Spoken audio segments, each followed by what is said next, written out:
કે નજર ખરેખર શું લાગે છે. ઘણા બધા ભાઈઓ બહેનોના પ્રશ્ન આવતા હોય છે, કરણભાઈ કોકે અમારી ઉપર આમ કરી નાખ્યું, કોકે અમારી ઉપર કાળું ધોળું પીળું બધું કરી નાખ્યું.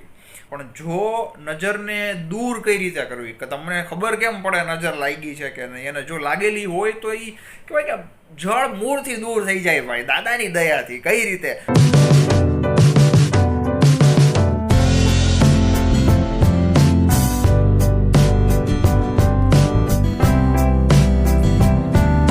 દાદા જય પ્રભુ શ્રી રામ, હર હર મહાદેવ. કેમ જો બધા મોજ માન્યા ભાઈ? તો ભલે મિત્રો, આજના વિડીયોમાં વાત કરવી છે કે નજર ખરેખર શું લાગે છે. ઘણા બધા ભાઈઓ બહેનોના પ્રશ્ન આવતા હોય છે, કરણભાઈ કોકે અમારી ઉપર આમ કરી નાખ્યું, કોકે અમારી ઉપર કાળું ધોળું પીળું બધું કરી નાખ્યું. પણ કહેવાય કે અમે મંદિરે પણ જઈએ છીએ, તેમ છતાં ફરક નથી પડતો. લેડીઝ જેન્ટ્સ બંને માટે વાત કરું છું મિત્રો. નજર લાગે છે, પણ જો નજરને દૂર કઈ રીતે કરવી, કે તમને ખબર કેમ પડે નજર લાગી છે કે નહીં, અને જો લાગેલી હોય તો એ કહેવાય કે જળ મૂળથી દૂર થઈ જાય ભાઈ, દાદાની દયાથી. કઈ રીતે? એના વિશે વાત કરવી. જો ફટાફટ વિડીયો શરૂ કરીએ પહેલાં તમામ ભાઈઓ બહેનોને કહી દઉં કે મિત્રો જરૂરથી આ વિડીયોને બધા જ લોકો સુધી વોટ્સએપ ફેસબુકના ગ્રુપ દ્વારા શેર કરજો, કારણ કે તમામ લોકો સુધી આ જાણકારી પહોંચે અને કહેવાય કે જે કાંઈ પણ ઉપાય છે એ કરી શકે. દરરોજ નવા લાભદાયી વિડીયો જોવા જમણી બાજુ રાઈટ સાઈડ સબસ્ક્રાઇબ બટન છે, બાજુમાં બેલ આઇકન પણ પ્રેસ જરૂરથી કરજો મિત્રો. વધુ માહિતી ડિસ્ક્રિપ્શનમાં આપેલી છે. હવે નજર લાગવી મિત્રો, નજર લાગવી શું છે? સૌથી પહેલી વાત, તમે કોઈ નવી ગાડી લીધી, નવું ઘર લીધું, નવો મોબાઈલ લીધો, કે નવા કપડાં લીધા, નવો ચેન લીધો, કાંઈ પણ વસ્તુ A to Z કેમ ન હોય મિત્રો, જે લોકોને તમારાથી અદેખાઈ ઈર્ષ્યા છે એની જ નજર લાગે છે. પહેલી વાત તો આ ભાઈ, બાકી કોઈની લાગતી નથી ભાઈ. અને નજર લાગવી એટલે શું? આમ એક ધારું જોવું, એ નજર ન કહેવાય મિત્રો. એક અંદરથી મેલા મનની દ્રષ્ટિ જે કહેવાય ને, એ નજર લાગવી કહેવાય મિત્રો. હવે ઘણા લોકોને કહેતા હોય ને અમારી ઉપર આમ કરી નાખ્યું, તેમ કરી નાખ્યું, એના વિશે પણ વાત કરીએ. પણ પહેલાં કહી દઉં કે નજર લાગે કઈ રીતે મિત્રો. તમે કાંઈ પણ આ જે વસ્તુ મેં કીધી એ કોઈએ લીધી અને એમને ગમ્યું નહીં, અદેખાઈ ઈર્ષ્યાથી તમારી સામું જોવે છે અને અંદરને અંદર બળતરા કરે છે કે આની પાસે સારું, મારી પાસે ખરાબ, કેમ ભાઈ? તો ત્યાંય નજર લાગી જાય છે મિત્રો. સૌથી પહેલી ત્રણ ટોપિક તમને કહું, બરોબર છે? એ ખાસ નજરમાં રાખજો, ધ્યાનથી રાખજો. પહેલી બાબત, તમે કેટલા પૈસા કમાવ છો. બીજી બાબત, તમારા મેરેજ કોની સાથે થયા છે અથવા તો મેરેજ થવાના છે, બરોબર છે? લવ લાઈફ જેને કહેવાય. ત્રીજી બાબત કે તમારું નેક્સ્ટ મૂવ શું છે, તમે શું કરવાના છો મિત્રો. આ ત્રણેય બાબત છે ને, જાહેરમાં ન કરો, કોઈને પણ ન કહો ભાઈ. તમારા બેસ્ટ ફ્રેન્ડ હોય ને, હા એને કેવી બહુ ક્લોઝ હોય ને તો બરોબર છે, બાકી આ ત્રણ બાબતમાંથી એક પણ ટોપિક કોઈને ન કહો. કારણ કે મિત્રો લોકો રાહ જોઈને બેઠા હોય કે તમે શું એને કહો છો, અને એ સાંભળી અને નજર લગાવી દે. હવે બજરંગબલી હનુમાનજી મહારાજના ભક્ત હોય એટલે નજર લાગવાનું શું, અહીંયા સુધી પણ ન આવી શકે ભાઈ. દાદા ત્યાં જ એને ગદા મારીને ભગાડી દે ભાઈ. મિત્રો દાદા એવા દયાળુ, તાકાતવર, પાવરફુલ, શક્તિશાળી, જોરદાર, વિશાળ ગદાવાળા, દાદાની દયા હોય ને પછી કાંઈ ન ઘટે ભાઈ. હવે મિત્રો વાત કરીએ એને દૂર કઈ રીતે કરવું. અથવા તો કોઈ કહેતા હોય કે અમારા ઉપર કોઈએ કાળું ધોળું કરી દીધું છે, ઉતારો કર્યો છે, આમ કર્યું છે, તેમ કર્યું છે, એને પણ દૂર કઈ રીતે કરવું મિત્રો? બધું જ એકમાત્ર ઉપાયથી થશે દૂર. કોણ? આપણા દાદા ભાઈ મિત્રો. એની દયા વગર કાંઈ નથી થતું. હું આ વિડીયો બનાવું છું એ પણ એમની દયા હોય ને, એમની મરજી હોય તો જ બનાવી શકું ભાઈ. બાકી મિત્રો માણસ પાણી પણ નથી પી શકતો, બરોબર છે? પાણી શું, આંખ આમ પલકાવી પણ નથી શકતો, આંખ ખોલબંધ પણ માણસથી નથી થતું. એના કર્મોમાં, નસીબમાં લખેલું હોય ને એ જ વસ્તુ થાય છે. તો મિત્રો દાદાના મંદિરે જ્યારે પણ એવું લાગે કે મારી ઉપર કોકની નજર લાગી ગઈ છે, કે ઘણા લોકો નજર ઉતારતા પણ હોય, ઘણા એમના મમ્મીને કહેતા હોય કે પછી આ બહુ જૂની વાત છે, રાઈ ને મીઠું ને એવું બધું વસ્તુ લઈ 7 વાર ફેરવે, ચોકમાં મૂકી આવે, પછી પાછળ નહીં જોવાનું, આવું તમે સાંભળેલું હશે. હા, એ બાબત પણ અસર કરે, પણ મિત્રો એ પણ નથી કરવું આપણે. તો શું કરવું? તો મિત્રો મંગળવારના દિવસે અથવા તો શનિવારના દિવસે બજરંગબલી હનુમાનજી મહારાજને જોરદાર દાદાના મંદિરે જાઓ. હવે ત્યાં જઈને શું કરવાનું છે મિત્રો, એક મીઠું પાન ખાલી સાથે લઈ જાઓ. મીઠું ગળ્યું પાન દાદાને ખૂબ પ્રિય છે ભાઈ, એ સાથે લઈ જાજો. જેમાં તૂટી ફૂટી કહેવાય કે ચેરી, ટૂંકમાં ગળી વસ્તુ દાદાને પ્રિય છે. મીઠું પાન ચાલે અથવા કોઈ પણ લાડુ, બરફી, મીઠાઈ. મિત્રો ખાલી સાકરના 2 કટકા પણ ચાલે ભાઈ. દાદા ભાવ જોવે છે, શું લે એવા, કેટલું લે એવા, મોંઘું સસ્તું દાદાને એ નથી જોતું ભાઈ, એ ભાવ જોવે છે. તો મિત્રો કોઈ પણ ગળી વસ્તુ લઈને મંગળવાર અથવા તો કહેવાય કે શનિવારના દિવસે હનુમાન દાદાના મંદિરે જાઓ.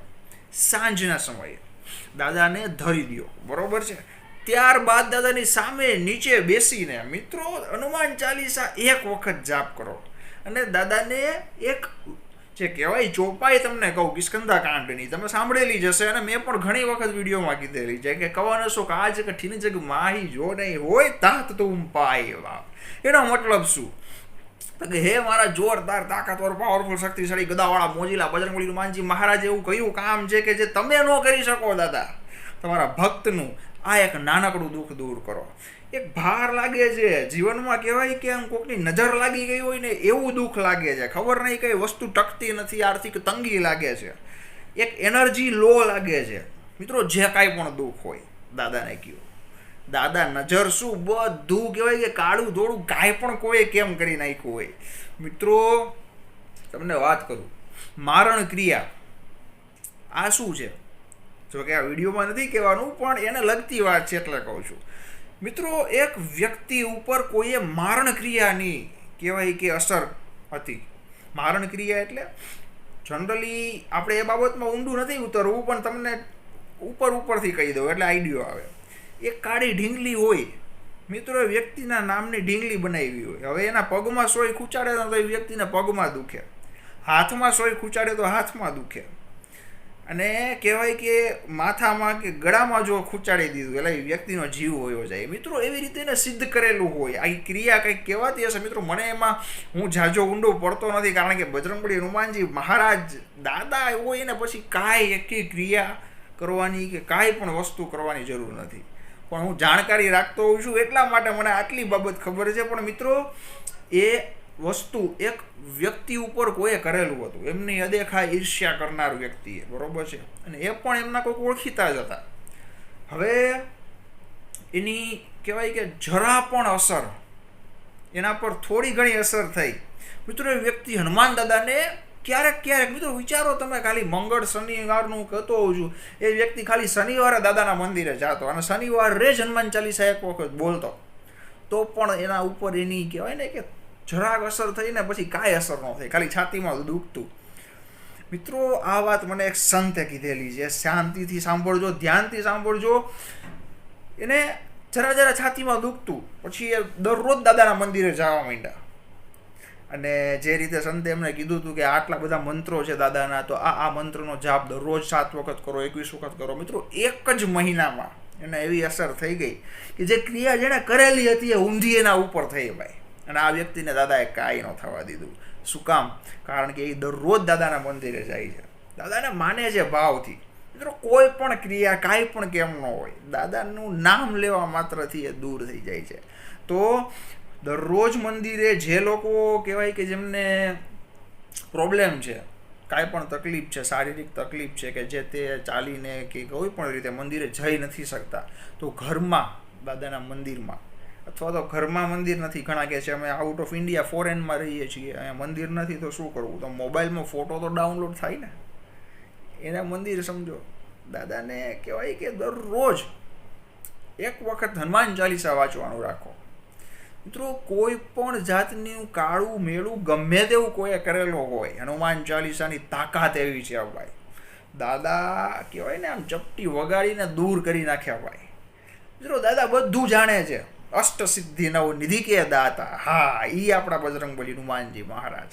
મિત્રો મેં એક વિડીયો પણ બનાવ્યો હતો, દાદા પાસે તો એવી સિદ્ધિ છે કે આહા. પણ કહેવાય કે દાદા જ્યારે પણ અતિ જરૂર પડે તો જ એનો ઉપયોગ કરે છે. બાકી મિત્રો ખાલી વિચારો તમે, ઘણા વિડીયોમાં જોયેલું પણ હશે કે દાદાની તાકાત, ટચલી આંગળીની તાકાત કેટલી, હજારો ઘોડા, હજારો હાથી, કહેવાય કે ઐરાવત હાથી, એટલા બધા ઇન્દ્રની તાકાત, એ ખાલી દાદાના ટચલી આંગળીના નખની તાકાત છે ભાઈ. મિત્રો વિચારો આપણા દાદા કેવા તાકાતવર છે, પાવરફુલ, શક્તિશાળી છે ભાઈ.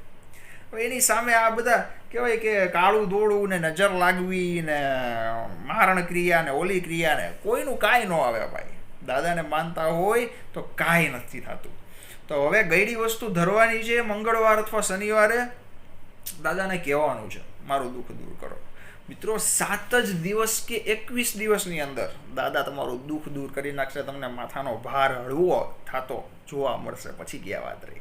તો મિત્રો આજના વિડીયોમાં આટલી જ માહિતી હતી. વિડીયોને તમામ ભાઈઓ બહેનો મિત્રો સુધી વોટ્સઅપ ફેસબુકના ગ્રુપ દ્વારા ખાસ શેર કરજો, જેથી બધાને લાભ મળે, જાણકારી મળે અને ઉપાય જાણવા મળે. દરરોજ નવા લાભદાયી વિડીયો જોવા માટે જમણી બાજુ રાઈટ સાઈડ સબસ્ક્રાઇબ બટન છે, લાલ દબાવી દેજો, બાજુમાં ડંકો પણ વગાડી દેજો. વધુ માહિતી ડિસ્ક્રિપ્શનમાં આપેલી છે. દાદા બધાને રાજી રાખ્યા છે પ્રાર્થના સાથે. જય બજરંગબલી, હનુમાનજી મહારાજ, જય પ્રભુ શ્રી રામ, હર હર મહાદેવ. કેવા દાદાની મોજ, ગદાવાળા દાદાની મોજ ભાઈ. હા.